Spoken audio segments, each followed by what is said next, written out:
전립선 비대증의 치료법. 전립선 비대증의 증상 및 치료법을 살펴보자. 전립선 비대증은 남성의 전립선 크기가 비정상적으로 커지는 증상을 나타내는 의학 용어이다. 먼저 악성인지 양성인지 먼저 알아보는 것이 중요하다. 악성은 암세포가 커지는 것을 말하기 때문이다. 또 환자의 연령도 고려해보아야 할 핵심 요소이다. 평생 전립선 크기가 똑같지는 않다. 보통 40세쯤 되면 전립선의 크기가 커진다고 한다. 따라서 40세 이상이면서 전립선 압박이 있는 경우에는 병원에 가서 이상 증식된 것은 아닌지 검사해 보아야 한다. 전립선 비대증의 징후와 증상. 전립선 비대증이 있으면 공통적으로 나타나는 징후와 증상이 있다. 하지만 전립선암 같은 악성의 경우 특이한 증상이 나타난다.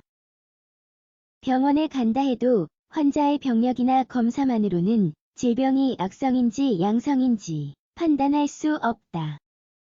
추가적으로 검사를 받아야 한다. 가장 일반적으로 나타나는 증상을 몇 가지 소개해보면 다음과 같다. 소변을 볼 때 통증이 있음, 소변이 안 나옴, 소변에서 혈액이 나옴, 혈뇨, 소변을 자주 보고 싶어지고 양이 많지 않음, 특히 밤에 소변을 봐도 시원하지가 않음, 소변을 볼 때 소변이 시원하게 계속 나오지 않음. 뭔가 불규칙적으로 흐름. 하지만 이런 증상은 요로 감염으로 인한 증상과 비슷한 증상이기 때문에 유의해야 한다. 어떤 증상이 있든지 간에 바로 병원에 가서 검사를 받아보는 게 좋다. 전립선 비대증의 증상.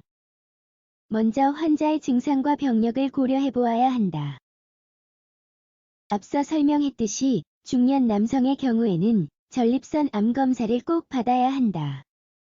전립선 암이나 다른 유형의 암 가족력이 있는 경우에는 특히 더 중요하다.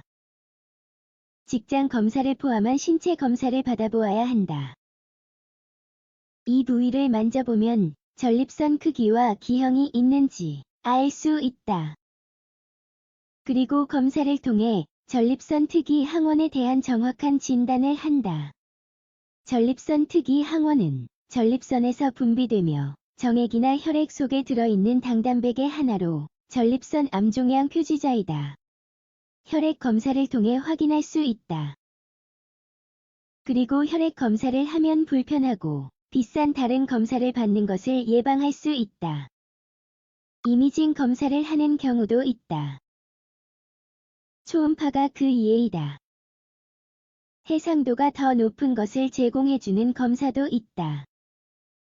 하지만 성기 부위에 방사선을 가하면 생식 기능에 문제가 생길 수 있기 때문에 초음파 검사를 많이 한다. 전립선 비대증의 치료.